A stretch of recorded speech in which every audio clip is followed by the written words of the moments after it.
నమస్తే. ఇన్నాళ్ళు నన్ను సపోర్ట్ చేస్తూ, ఎంకరేజ్ చేస్తూ మీ ప్రేమని నాకు అందిస్తున్న ప్రతి ఒక్కరికి కృతజ్ఞతలు. అలాగే ఈ వీడియో కూడా ఖచ్చితంగా మీకు ఉపయోగపడుతుంది. లైక్, షేర్ అండ్ సబ్స్క్రైబ్ చేసి మీ సపోర్ట్‌ని నాకు అందించండి. అలాగే ఈ వీడియో పట్ల మీకున్న అభిప్రాయాన్ని కామెంట్ సెక్షన్‌లో కామెంట్ చేసి తెలియజేయండి. ఇప్పుడు వీడియోని చూద్దాం. నమస్తే, వెల్కమ్ టు అవర్ ఛానల్. నేను పద్మిని. ప్రస్తుతంతో పాటు ప్రముఖ ఆధ్యాత్మికవేత్త, జ్యోతిష పండితులు, అమ్మవారి సేవకులు, దత్త గణపతి ఉపాసకులు మురళీధర శర్మ గారు మనతో పాటు ఉన్నారు. మాట్లాడదాం. నమస్కారం అండి. మహాదేవ శ్రీమాత్రే నమః. మురళి గారు, మాస ఫలాల్లో భాగంగా ఏప్రిల్ 9వ తారీఖు నుంచి మే 9వ తారీఖు వరకు కూడా ద్వాదశ రాశుల వాళ్ళకి ఎలా ఉందో ఒక్కసారి మీ ద్వారా తెలుసుకోవాలనుకుంటున్నామండి. తప్పకుండా అమ్మ. మొన్ననే క్రోధినామ సంవత్సరానికి సంబంధించినవి 1 ఇయర్ ప్రిడిక్షన్ చెప్పడం జరిగింది. అందులో అయితే అందులో ఓన్లీ కొన్ని గ్రహాలకు సంబంధించి ఉంటుంది అదే కదా. మేజర్ గా గురువు ఉమ్. శనికి సంబంధించింది రాహుకేతులు. అంతే.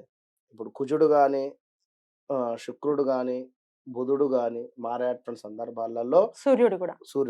మారేటువంటి సందర్భాలలో వీరికి ఎట్ ద సేమ్ టైం కొన్ని ఇబ్బందులు, అంటే ఏం చేయాలి అనేటువంటిది అర్థం కాని సిచ్యువేషన్ ఎదురవుతుంది. ఇక్కడ గురువు గాని శని గ్రహం గాని బాగానే వారిచ్చే రిజల్ట్ వారిస్తారు. కానీ ఈ మధ్యలో ఈ గ్రహాల మూలకంగా కొన్ని తొందరపాటు నిర్ణయాలు తీసుకోవడం వలన కాస్త ఇబ్బంది పడేటువంటి పరిస్థితి. మరి అలాంటి తొందరపాటు నిర్ణయాలు ఏ గ్రహం వారు తీసుకునేటువంటి పరిస్థితి ఉంది, ఏ గ్రహం వారు తీసుకోని పరిస్థితి ఉంది అనేటువంటిది మీరు ఒకసారి ప్రేక్షకులు చక్కగా కూడా చూసుకొని ఏప్రిల్ 9వ తారీఖు నుండి మే 9వ తారీఖు వరకు కూడా ఎలాంటి, ఇప్పుడు ఎవరో ఒక మాట అన్నారు అని చెప్పి ఆల్ ఆఫ్ సడన్ గా జాబ్ మానేయకుండా, ఎందుకంటే అంటారు పెట్టేవారే అంటారు, ఏం చేస్తారు కనుక ఆ విషయాన్ని మీరు అర్థం చేసుకునేటువంటి మెచ్యూరిటీ లెవెల్కు రావాలి అని చెప్పడం. కనుక ముందుగా గ్రహచారం వేరు గోచారం వేరు అనేటువంటి విషయాన్ని గమనించుకోండి. గ్రహచారములో గ్రహాలు మారవు, గోచారంలో మాత్రమే గ్రహాలు మారుతూ ఉంటవి. కనుక మీరు ఏప్రిల్ 9 నుండి మే 9 లోపు ఈ యొక్క ప్రిడిక్షన్ని గమనించుకోండి. అటు పిమ్మట మరలా మే తర్వాత మే టు జూన్ వరకు మరలా చెప్పేటువంటి పరిస్థితి చేద్దాం. అయితే ఇప్పుడు గోచారం ఎలా ఉందో ఒక్కసారి చెప్పండి మురళి గారు. అంటే ఏప్రిల్ 9 నుంచి మే 9 వరకు. బుధుడు, శుక్రుడు, కుజుడు, అదే విధంగా సూర్యుడు, ఈ గ్రహాలు మొత్తము కూడా మనకు కుంభం టు మీనం ట్రావెలింగ్ లో ఉన్నవి. At the same time after 20 తర్వాత మేషానికి వెళ్ళిపోయేటువంటి పరిస్థితి ఉంది. సూర్యుడు చేంజ్ అవుతున్నాడు, కుజుడు చేంజ్ అవుతున్నాడు, శుక్రుడు కూడా ఆల్సో చేంజ్ అయ్యేటువంటి పరిస్థితి. ఎట్ ద సేమ్ టైం బుధుడు వక్రము కూడా ఉన్నాడు. ఇక్కడ బుధుడు కంప్లీట్ వక్ర చూపు కాకుండా వక్రం వస్తున్నాడు.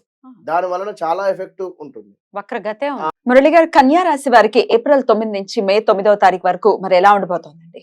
ఓకే తల్లి, కన్యా రాశి వారిని చూసుకున్నట్టయితే ఈ యొక్క ఏప్రిల్ 9 నుండి మే 9 వరకు కూడా గత 1-2 ఇయర్స్ నుండి కూడా హెల్త్ రిలేటెడ్ సమస్యలలోనే ఉంటూ ఉన్నారు. అదేవిధంగా కలత్ర సమస్యలు కూడా.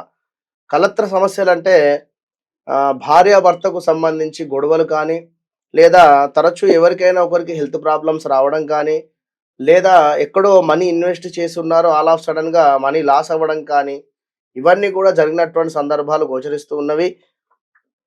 మరి యొక్క కన్యా రాశి వారిని చూసుకున్నట్టయితే సూర్యుని మూలకంగా కన్యా రాశి వారికి నెల చివరి వరకు కూడా కలత్ర సమస్యలే ఉన్నవి. ఇంకా కూడా జాగ్రత్తగా ఉండండి. అభిప్రాయ భేదాలు, అంటే మీరు ఒకటి అనడము తన ఒకటి అనడము కావచ్చును. పార్ట్నర్షిప్ లో కూడా నలుగురు కలిసి చేసేటువంటి వ్యాపారంలో కూడా ఆ విభేదాలు ఏర్పడేటువంటి పరిస్థితి కూడా గోచరిస్తూ ఉంది. ఈ విషయాన్ని మీరు అర్థం చేసుకొని ఈ నెల దాకా ఏం మాట్లాడకుండా ఉంటే మంచిది. ఇంకా సంతాన బాధలు, అంటే మీకు పుట్టినటువంటి పిల్లల నుండి మీకు ఇబ్బందులు ఏర్పడేటువంటి పరిస్థితి, కాస్త నిరుత్సాహము, ప్రయాణాలలో నష్టము కావచ్చును, ఆరోగ్య సమస్యలు, వేల తప్పిన భోజనము. కనుక ఆరోగ్య సమస్యలు అంటే సూర్యునికి సంబంధించి అర్ఘ్యం విడిచిపెట్టుకోండి, సూర్య సంబంధిత దానాలు చేసుకోండి. ఆదివారము గోధుమలు కావచ్చును, గోధుమ పిండి కావచ్చును, ఇంకా జిల్లేడు పువ్వులతో చక్కగా కూడా సూర్యునికి ఒక మాల వేయండి, లేదా ఈశ్వరునికి ఒక జిల్లేడు పువ్వులతో ఒక మాల చక్కగా కూడా అలంకరింపజేయండి. మంచి ఫలితం ఉంటుంది. శని మూలకంగా చక్కటి ధనాదాయము కావచ్చును, గృహ నిర్మాణ అవకాశాలు గోచరిస్తూ ఉన్నవి. శత్రువుపై విజయము, పోటీ పరీక్షలలో ఉన్నతము. అంటే మీరు ఏవైనా ఎగ్జామ్స్ రాసేటువంటి సందర్భాలలో చాలా అద్భుతంగా ఉంది అని చెప్పుకోవచ్చును. శత్రువులపై విజయం ఇక్కడ గత కొంతకాలంగా శత్రువుల యొక్క ఏడుపై నరదృష్టి బాగా ఉంది. మీ మీద. దాని మూలకంగా హెల్త్ రిలేటెడ్ సమస్యలు గానీ, గృహంలో నెగటివిటీ వాతావరణం ఏర్పడడం గానీ, ఇవన్నీ కూడా ఉన్నవి. ఇప్పుడు శత్రువులపై విజయం కూడా మీకు చక్కటి ఫలితాన్నిచ్చేటువంటి పరిస్థితి గోచరిస్తూ ఉంది.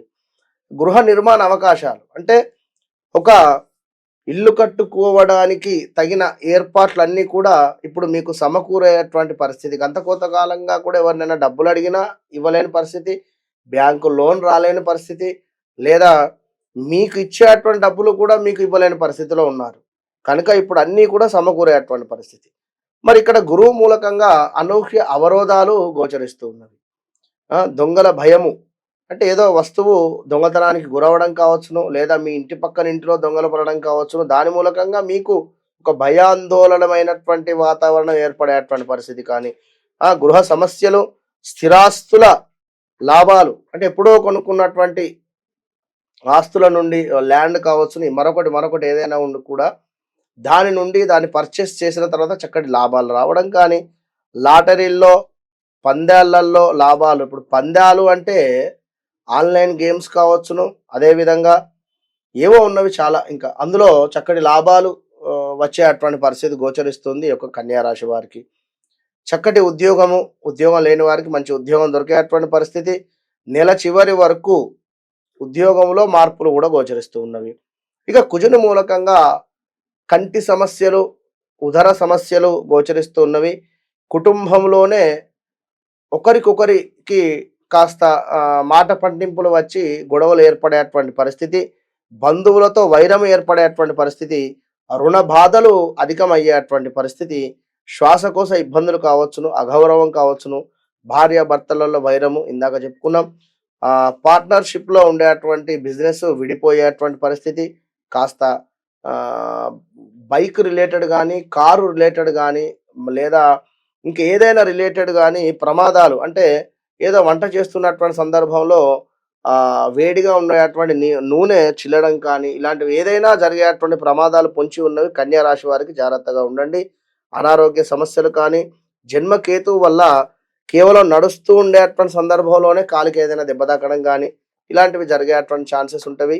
ఇంకా చూసుకున్నట్టయితే బంధు నష్టము, మనశ్చింత, లవ్ మ్యారేజ్లు జరగడానికి ఛాన్సెస్ ఎక్కువగా కూడా ఉన్నాయి. మేనమామ కూతురుని కూడా వివాహం చేసుకునేటువంటి సందర్భాలు గోచరిస్తున్నాయి. మొత్తం మీద కన్యా రాశి వారికి ఏప్రిల్ 9 నుండి మే 9 వరకు కొంచెము జాగ్రత్తగా ఉండండి. మే 9 తర్వాత చక్కగా గురుబలం రాబోతుంది. అద్భుతమైనటువంటి ఫలితాలు మీకు కనబడుతున్నవి. కనుక ఆల్ ద బెస్ట్ కన్యా రాశి వారికి. Right. Thank you so much. ఇక నెక్స్ట్ ఎపిసోడ్ లో తులారాశి గురించి మాట్లాడుకుందాం. నమస్తే. మహాదేవ.